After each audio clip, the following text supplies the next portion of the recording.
¿Qué tal, compañeros? Buenas tardes, bienvenidos. Espero que estén muy bien. Vamos a comenzar con nuestra sesión del día de hoy. Y bueno, no sé si alguien desee decir algo antes de empezar. ¿Alguna duda, comentario o sugerencia?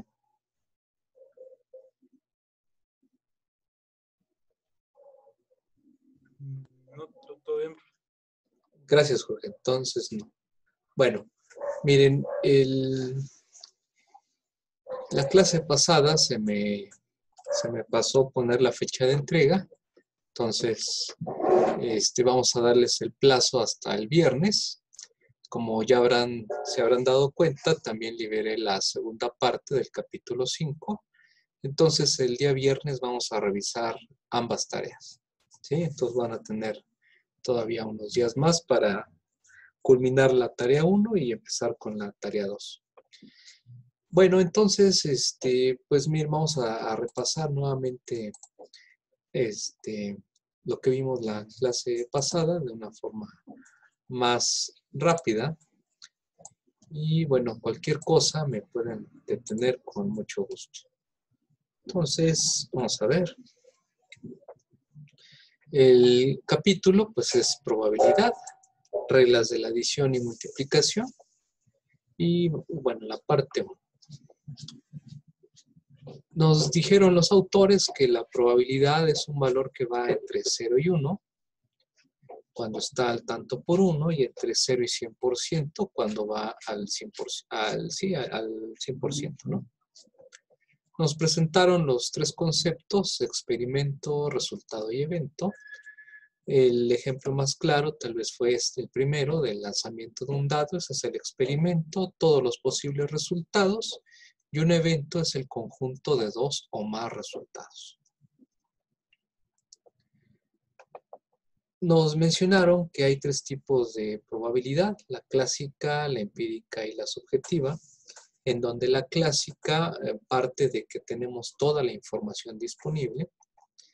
En la empírica vamos nosotros creando la información, y la subjetiva pues se va dando conforme a la experiencia de quien está haciendo el análisis probabilístico. En el primer ejemplo regresamos al dado. Dado que tenemos toda la información, sabemos que tiene 6 caras, y para calcular la probabilidad clásica pues es el número de resultados favorables entre el total. Y como el total siempre es mayor que el numerador, por eso es que la probabilidad va entre 0 y 1. Para el caso de que se preguntara cuál es la probabilidad de que caiga un número par en el lanzamiento del dado, pues sabemos que hay 3 resultados, 2, 4 y 6. Por lo tanto, esos resultados son los que van arriba como resultados favorables entre el total de las caras del dado. Además, nos presentaron 3 conceptos muy importantes para la probabilidad. Fue el de exclusión, es cuando tenemos 2 conjuntos que están separados y obviamente no se pueden intersectar. Entonces, ese es el primer principio de exclusión. El de independencia, yo les comentaba que era como si tuviéramos 2 bolsas con canicas cada una de ellas, y el hecho de que yo saque una canica en una bolsa no va a influir en que saque yo otra canica de la otra bolsa. Son totalmente eventos independientes. Y el principio de exhaustividad pues tiene que ver con que al menos uno de los eventos debe ocurrir en dicho experimento. En la probabilidad empírica nos señalaron la ley de los grandes números, que consiste en que a mayor cantidad de observaciones se proporcionará un cálculo más preciso de la probabilidad, y por tanto se va a parecer mucho a la distribución normal o campana gaussiana. Y el ejemplo que nos dieron al respecto de la probabilidad empírica fue el de los transbordadores espaciales, en donde hasta el momento en que se hizo el libro se habían realizado 123 misiones, solamente 2 habían fallado, Y por lo tanto, 121 entre 123 sería la probabilidad de un vuelo exitoso. Como se puede dar cuenta, aquí no sabemos si van a seguir fallando o van a seguir habiendo vuelos exitosos. Por lo tanto, esa información se va generando a lo largo del tiempo. Por eso es que se le llama probabilidad empírica. Y dábamos el ejemplo de alguien que quisiera indagar, ¿verdad? La probabilidad de que cualquier persona elegida al azar contraiga matrimonio a los 30 años. Todo eso va a depender de muchos factores, tanto de quien hace el estudio, como de quien hace, como de la persona que estamos analizando, ¿no?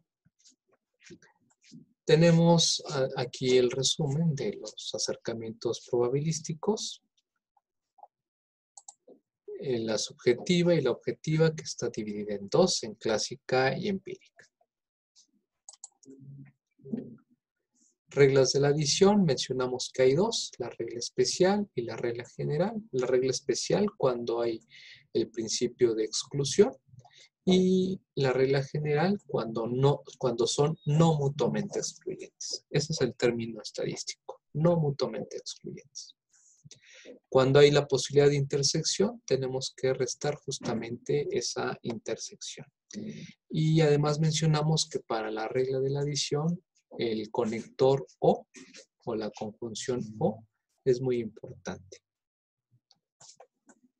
Dábamos el ejemplo de las bolsas de verduras, ¿verdad? Para la regla de la adición, vemos aquí que hay eventos mutuamente excluyentes, por eso es que se utilizó la primera regla de la adición. En los siguientes dos ejemplos se utilizó la siguiente regla porque si hay una posibilidad de que existiera una intersección, tanto en las cartas como, déjenme ir para allá, como cuando estábamos analizando la posibilidad de que hayan ido a Six Flags o a la feria de Chapultepec, ¿verdad? Entonces, esta segunda, cuando hay intersección, recordemos que es la regla general. Y probabilidad conjunta se le llama, ¿verdad?, a esa medición de dos o más eventos de que ocurran al mismo tiempo, es decir, la intersección. Bueno, en la segunda parte, los autores nos presentan lo que es la regla de la multiplicación. Y al igual que la regla de la adición, también hay dos reglas, la especial y la general. En la primera, el principio de independencia es lo que nos viene a hacer el análisis de la multiplicación. Y cuando no hay independencia, cuando más bien hay independencia, vamos a utilizar la regla general. Bueno, entonces en la primera regla, la especial, vemos que hay independencia. Y ahorita vemos los ejemplos. Entonces, la probabilidad de que suceda A y B al mismo tiempo se va a denotar como la multiplicación de la probabilidad de A por la probabilidad de B. Aquí los autores nos presentan este ejemplo en donde una asociación de automóviles reveló que el 60% de sus miembros hicieron reservaciones en líneas aéreas. Dado que se supone que es una asociación o una empresa muy grande, pues partimos del supuesto de que cada miembro hace decisiones de forma independiente. Por lo tanto, la decisión de un miembro no tiene por qué afectar directamente en la decisión de otro miembro, ¿no? Entonces, bajo ese supuesto de independencia, y dado que sabemos que el 60% de los miembros hicieron reservaciones, y la pregunta fuera, ¿cuál es la probabilidad de que ambos miembros elegidos al azar hicieran reservaciones el año previo? Pues simplemente se va a encontrar a partir de la multiplicación de ese dato que ya tenemos, ¿no? Por lo tanto, la probabilidad de que ambos hicieran reservaciones va a ser de 0.36, porque hay independencia. Ahora, cuando no hay independencia, sino más bien hay dependencia, lo que vamos a observar es una probabilidad condicionada. Y esa la vamos a leer tal y como ustedes ven en pantalla, como probabilidad de A dado el evento B. Y ahorita vemos el ejemplo. Para aplicar la regla general, entonces la probabilidad de que sucedan ambos eventos, dado que son no independientes, es decir, son dependientes, lo vamos a calcular de esta manera. Probabilidad de A por la probabilidad de B dado A. Aquí nos presentan los autores un ejemplo de un jugador de tenis que tiene 12 playeras en su closet, de las cuales 9 son blancas y las otras 3 son azules. Aquí están, ¿no? Vamos a suponer que se va la luz, que no ve nada y que agarra una playera del closet y se la pone. Y además se supone que juega 2 días seguidos y que la luz sigue sin regresar a casa, ¿verdad? Y vamos a suponer además que ese jugador es muy limpio. Es decir, que después de un juego se quita la playera y la echa a lavar. De tal manera que va a quedar una playera menos en cada juego de su closet, ¿no? Si la pregunta fuera, ¿cuál es la probabilidad de que ambas playeras seleccionadas al azar sean blancas? Pues entonces lo vamos a encontrar a partir de este esquema. Como es muy limpio, la probabilidad de que se ponga una blanca es de 9 de las 12 playeras. En el segundo juego, como esta ya la he hecho a lavar, ya no van a quedar 9 de 12, sino más bien 8 de 11. Por lo tanto, en el segundo juego, en lugar de escribir P de W2, lo vamos a escribir como P de W2, dado que ya se presentó W1. Aquí la W hace referencia al color white del inglés, blanco, en español. Entonces, aquí leeríamos, ¿cuál es la probabilidad de que se ponga una segunda playera blanca, dado que ya utilizó la primera playera blanca? Pues entonces ya no serían 9 de 12, sino 8 de 11. Por lo tanto, para calcular la probabilidad de que ambas playeras sean blancas, vamos a utilizar justamente la regla general de la multiplicación, ¿verdad? Entonces, P de A por B, es decir, la probabilidad de que sea blanca en el primer juego y de que sea blanca en el segundo juego, va a quedar expresado de esta manera. La probabilidad de blanca 1 por la probabilidad de blanca 2, dado que ya se puso una primera playera blanca. Es decir, 9 de 12 por 8 de 11 es igual a 0.55. Pero, ¿qué pasaría si este jugador no es muy limpio y tiene la costumbre de no lavar sus playeras? Es decir, que al acabar un juego, en lugar de echarla a lavar, la vuelve a colgar y la mete al closet nuevamente. Entonces, si fuera ese el caso, en lugar de utilizar la regla general como lo acabamos de hacer, tendríamos que remitirnos nuevamente a la regla especial de la multiplicación. La probabilidad de que sea blanca 1 y blanca 2, pues sería la multiplicación, porque de las mismas playeras 9 blancas en ambos partidos, porque aquí no se modifica. Y vean ustedes cómo cambia la probabilidad. Aquí es de 0.5625. En el caso de que tengamos un jugador que no suele lavar sus playeras, Y acá tendríamos el caso de un jugador que es muy limpio y que echa a lavar las playeras. Bueno, ¿para qué nos serviría esto? Pues justamente lo podemos utilizar para el caso de su licenciatura en administración, utilizando las tablas dinámicas o las tablas de contingencia. Como podrán darse cuenta, aquí en pantalla tenemos justamente eso, una tabla dinámica que está correlacionando dos variables, lo que es la edad y las películas por mes. Supongamos que hay una asociación de las salas cinematográficas que hace una encuesta a 500 adultos, obviamente seleccionadas al azar. La encuesta le pregunta a las personas su edad y el número de veces que han visto una película en el cine. Entonces, ahí están las dos variables, edad y películas, ¿no? Si se dan cuenta, el edad total tiene que coincidir con el número de encuestados. Entonces, en toda tabla que está correlacionada con dos o más variables, el análisis se va a realizar siempre tanto en filas como en columnas. Al menos eso es lo que debemos de hacer en estadística, ¿no? Veamos.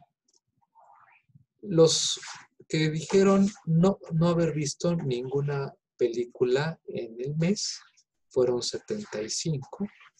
De los que vieron una o dos fueron 200, 3, 4 o 5, 175 y 6 o más son 50.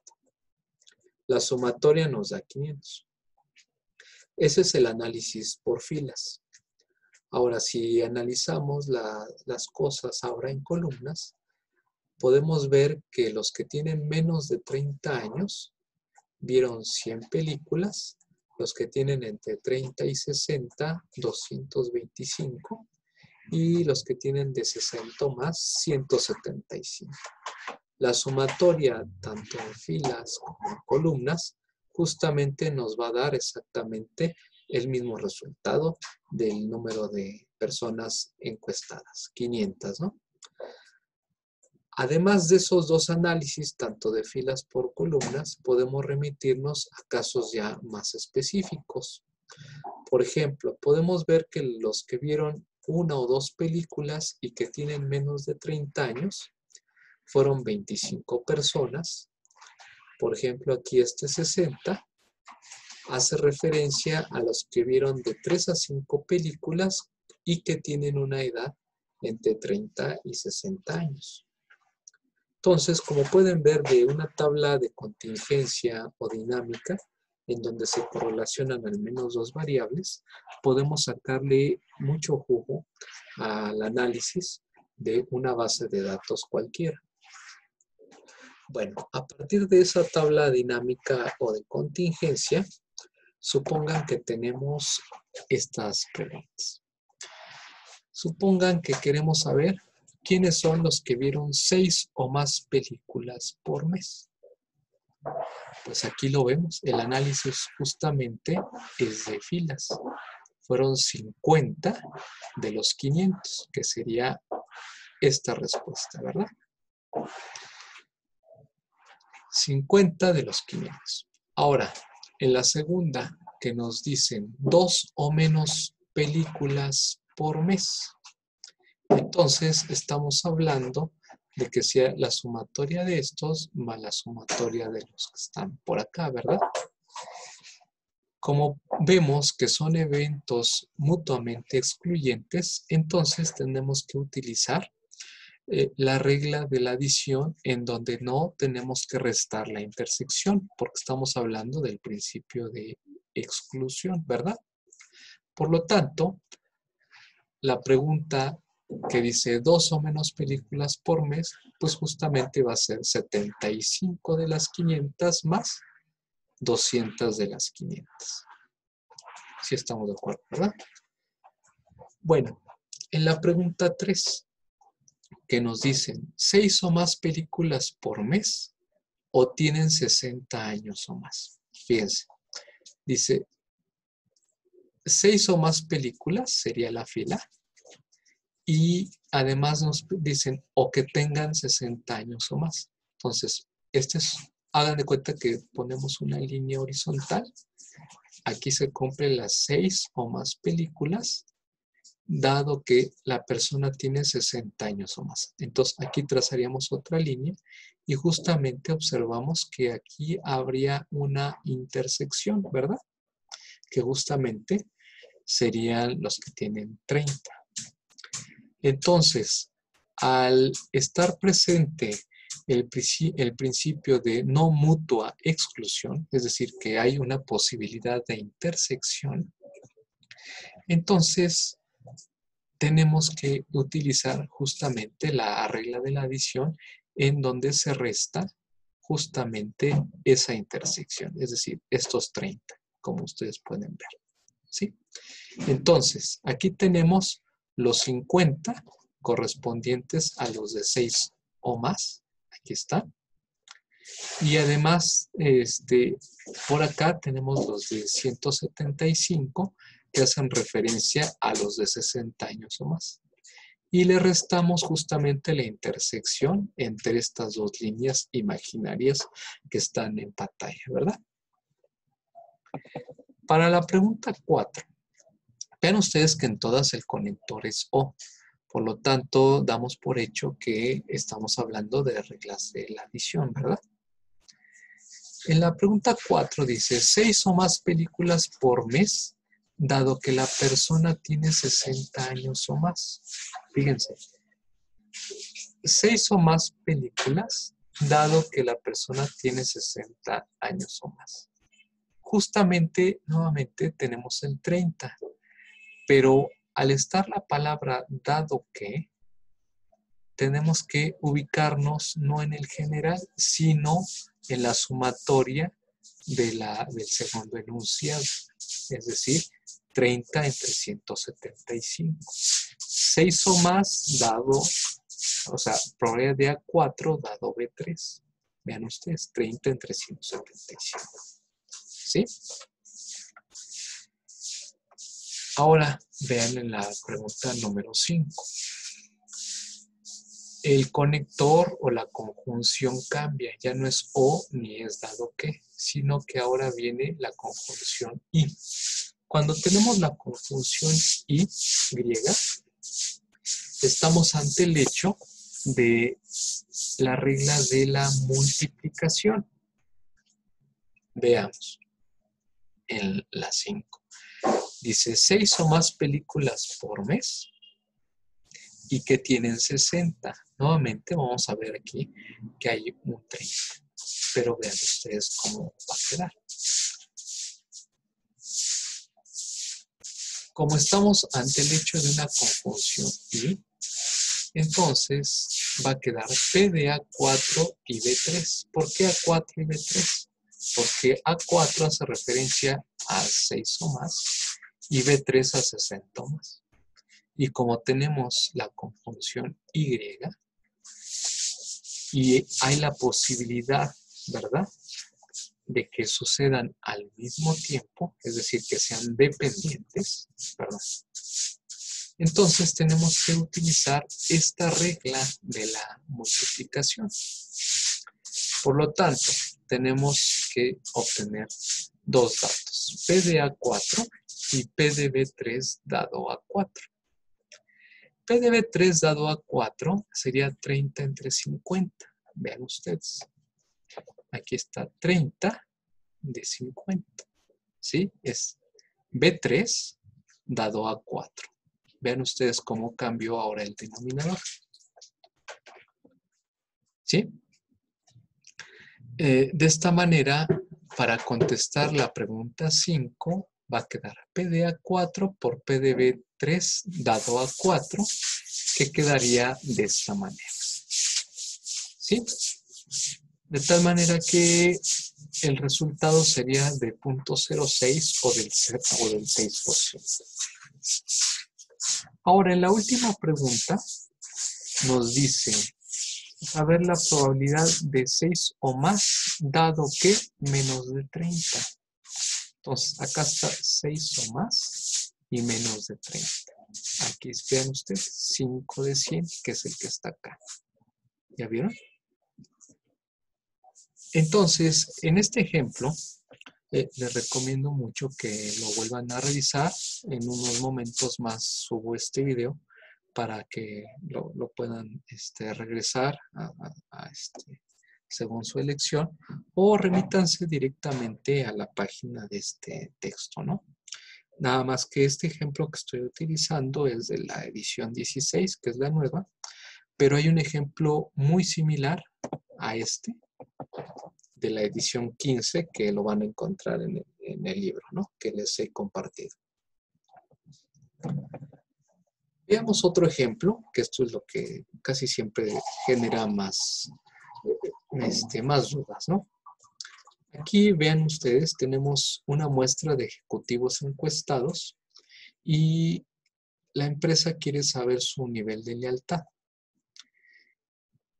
Una de tantas preguntas que se hacen en un cuestionario, supongan ustedes que fue esta. Si te ofrecieran algo igual o ligeramente mejor a tu actual puesto, ¿te quedarías en la compañía o elegirías la otra compañía? Como podrán darse cuenta, nuevamente tenemos una tabla de contingencia o dinámica en donde se están correlacionando dos variables. Aquí tenemos la antigüedad, ¿verdad? En las columnas, y en las filas tenemos la lealtad. En este caso, si permanecería en la empresa o si no permanecería. Y la antigüedad se está dividiendo en estos rubros. Los que acaban de entrar, menos de un año, de 1 a 5, de 6 a 10 años y más de 10 años. Bueno, supongan ustedes que tenemos ahora esta pregunta. ¿Cuál es la probabilidad de que si seleccionamos a algún ejecutivo al azar, que se permaneciera en la empresa o se queda en la empresa, dado que tiene más de 10 años de servicio? Entonces, vean ustedes, aquí estamos hablando de este hecho, de que se quede, y dado que tenga más de 10 años de servicio. ¿Cómo quedaría entonces representado esto? Véanlo aquí nuevamente esto y lo voy a repetir en la siguiente diapositiva. La probabilidad de A1, vean ustedes, es 120 entre 200. La probabilidad de B4, justamente, sería 75 entre 200. Pero si fuera la probabilidad de B4 dado a 1, entonces quedará 75 entre 120, ¿verdad? Por lo tanto, como hay una posibilidad de no independencia, es decir, de dependencia, y estamos utilizando el conector o conjunción Y, entonces estaríamos utilizando esta regla. P de A1 y B4 sería P de A1 por P de B4 dado a 1. Justamente serían estos dos resultados, ¿verdad?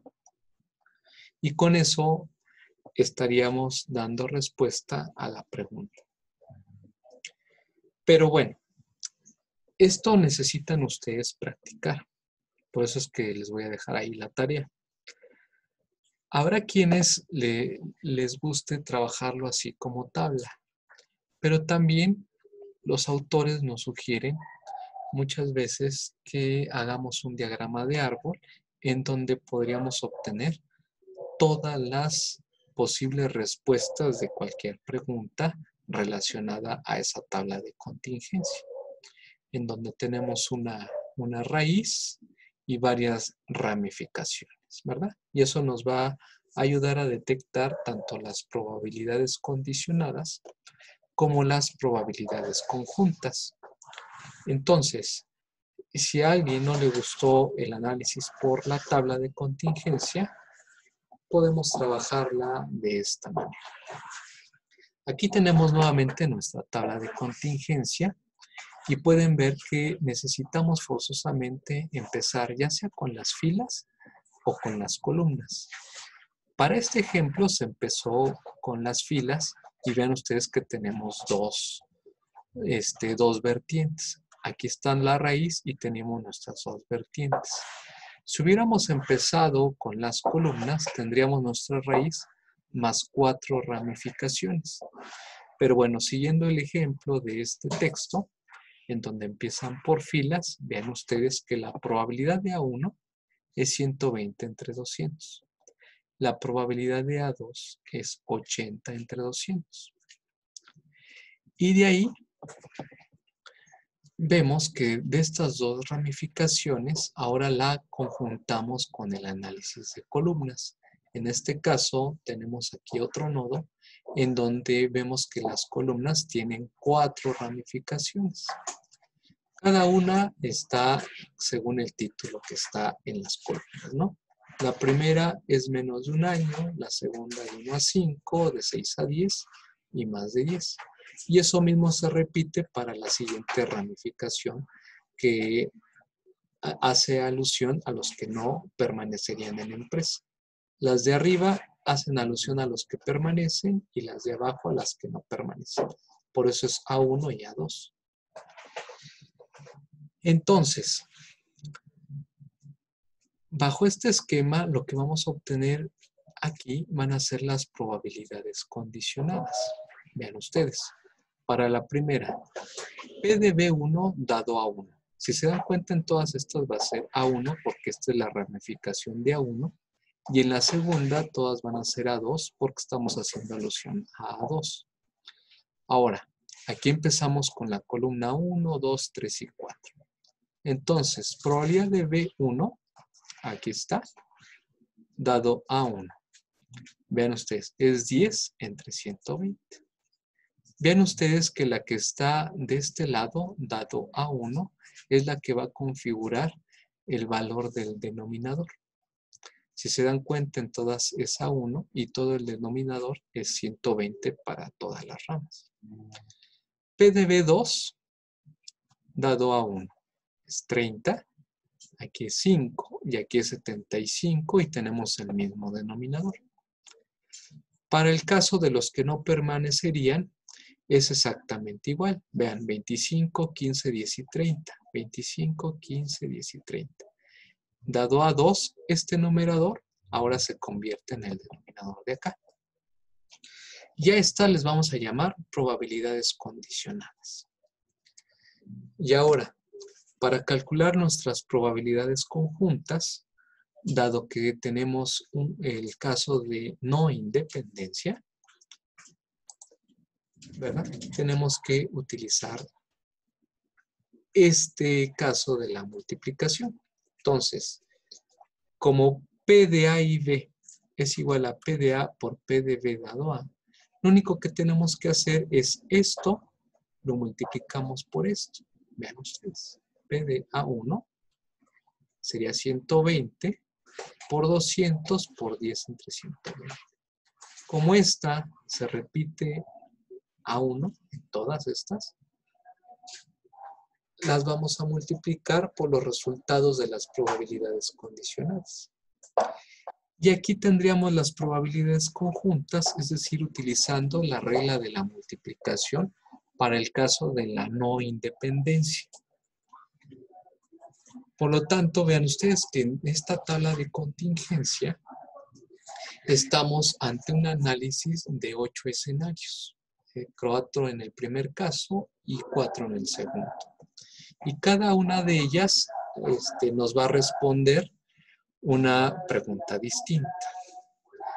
Entonces, ya sea que les guste esta tablita o el diagrama de árbol, es indistinto, siempre y cuando demos respuesta a las preguntas que nos van a estar proponiendo. Bueno,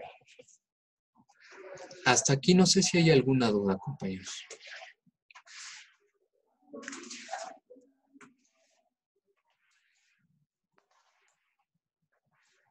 ¿Continuó?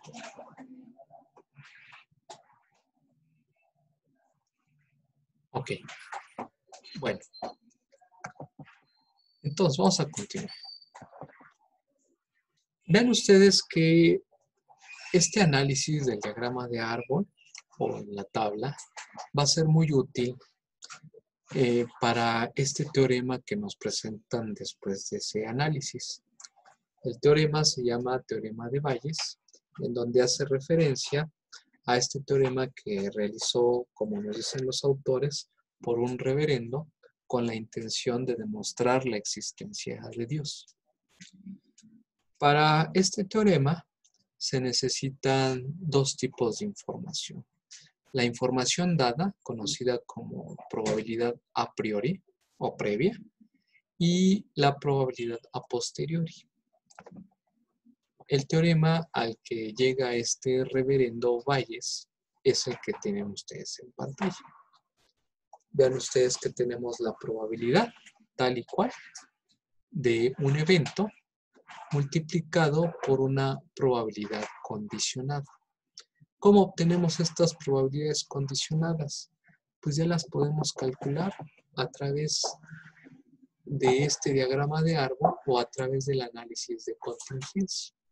Entonces vean ustedes que no nos tiene por qué espantar. Si sabemos calcular las condicionadas, entonces podemos aplicar el teorema de Bayes sin ningún problema. Vean que en todos hay probabilidades condicionadas. Lo que tenemos que observar es que si queremos saber la probabilidad de un evento dado otro evento, en el numerador lo vamos a expresar como una probabilidad conjunta, ¿verdad? Esta es una probabilidad conjunta y la del lado derecho es una probabilidad condicional. Entonces va a ser la probabilidad del evento A por la probabilidad del evento B dado el primer elemento, ¿verdad? Entonces, estas son probabilidades conjuntas y estas son condicionales. Y justamente esta se va a repetir en el denominador cuantas veces sea necesario con respecto al número de eventos que se tengan presentes. El ejemplo que nos ponen ahí los autores es este, en donde tenemos una empresa que fabrica aparatos electrónicos y utiliza un chip, un componente electrónico. Esta empresa sabe, obviamente, esa fue su elección de escoger a 3 proveedores. El proveedor H, S y C, de los cuales compra el 30, el 20 y el 50%. Esta sería la información a priori. Esto es lo que ellos decidieron comprarle a cada uno de estos proveedores. Posteriormente se dan cuenta de que algunos de estos chips han salido defectuosos. Entonces se da la tarea de sacar un muestreo y se da cuenta que 3% de lo que le compra a H sale defectuoso, 5% de lo que le compra a S es defectuoso y 4% de lo que le compra C es defectuoso. Entonces aquí tenemos la información a posteriori, aquí a priori y a posteriori. Bueno, esa información ya se debe de proporcionar o debemos de tenerla para utilizar el teorema de Bayes. Ahora,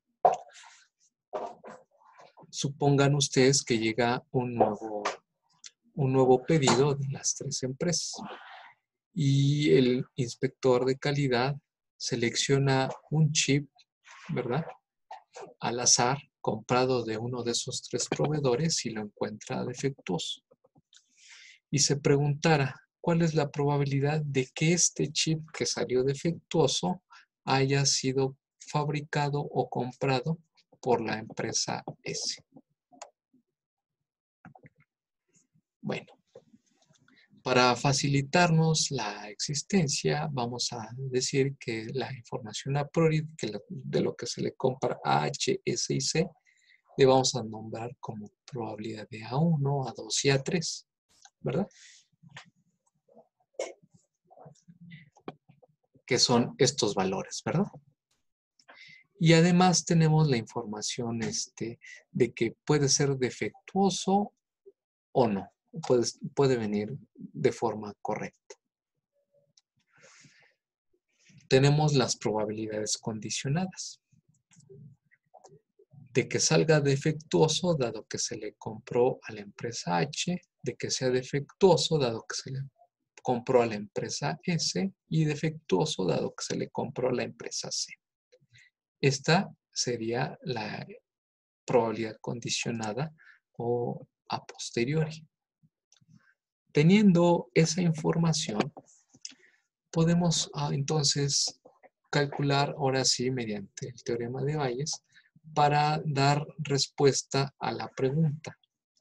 ¿Cuál sería la probabilidad de que de que se le haya comprado a la empresa S dado que esté defectuoso?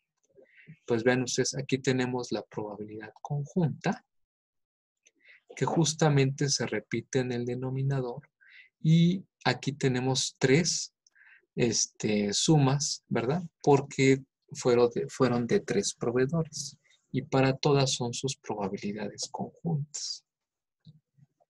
Como podrán darse cuenta, lo único que tenemos que hacer es vaciar la información en este teorema, obviamente detectando qué es lo que estamos tratando de indagar y aplicamos las reglas, multiplicamos y obtenemos el resultado.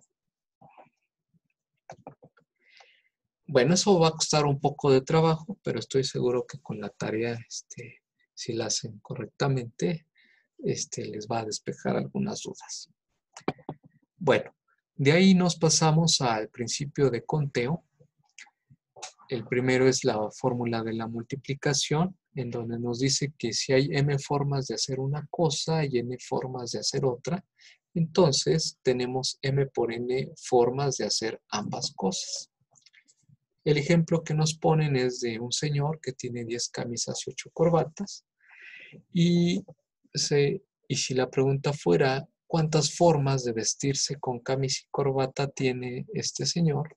Pues simplemente es la multiplicación de las camisas por las corbatas que tiene. En este caso sería 80 formas de vestirse. Aquí tenemos otro ejemplo, una agencia que vende por esta cantidad un auto y para que se animen los clientes oferta que por ello puedes llevarte un convertible, un 2 puertas o un 4 puertas y además te lo puedes llevar con dos tipos de rines, ya sea de rayos o planos, ¿verdad? Como tenemos tres tipos de vehículo con dos tipos de rines, entonces en realidad tendríamos seis tipos de vehículos distintos, ¿verdad? En teoría.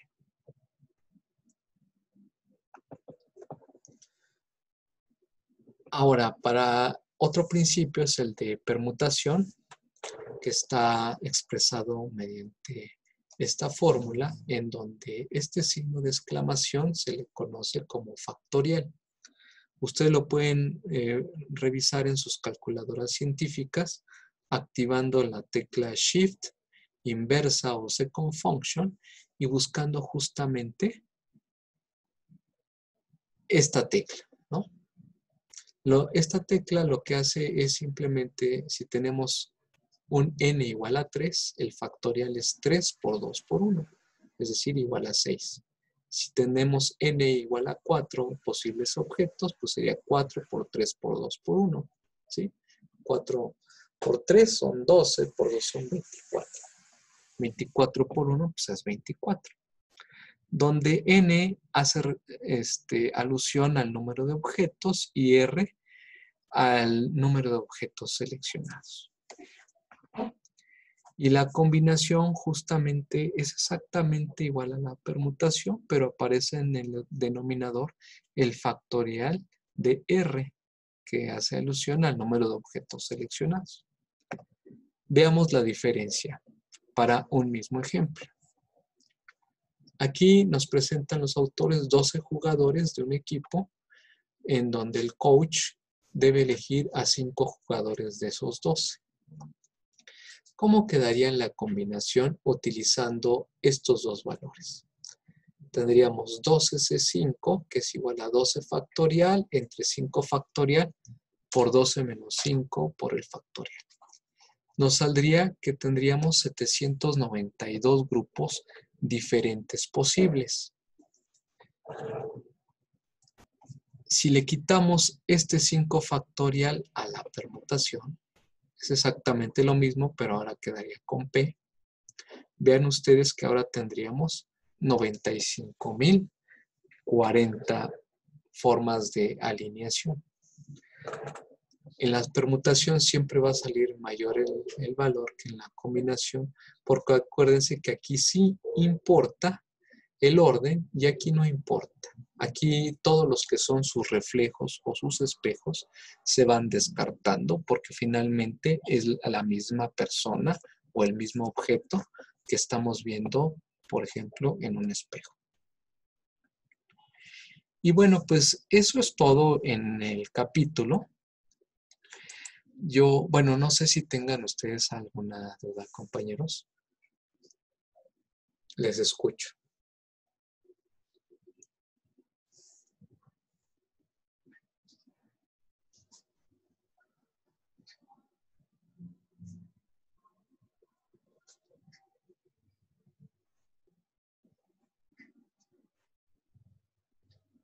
¿No?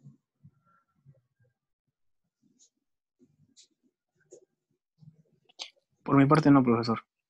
Sí, muchas gracias, Luis. Tampoco de mi parte, profesor. Todo bien. Gracias, Karen. Miren, yo sé que esto es algo bastante difícil de asimilar, ¿no? Pero una vez que ustedes practiquen, tal vez eso ya lo vayamos superando. Yo les invito a que hagan de forma cuidadosa la tarea. Ya la dejé en la plataforma.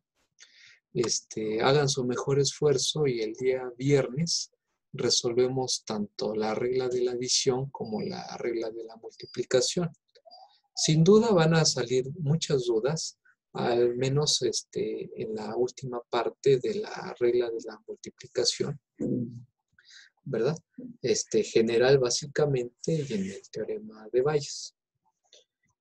Entonces, lo revisamos el próximo viernes. Ya espero tener sus notas y si alguien, bueno, si las puedo liberar mañana jueves, si alguien desea que revisemos su examen, después de clase podemos quedarnos aquí en la plataforma y comenzar con aquellos que deseen revisar su examen, ¿no?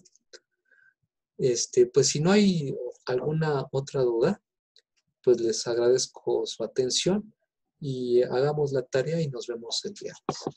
Que estén muy bien y gracias por su atención. Hasta luego. Gracias, maestro. Gracias. A ustedes. Hasta luego.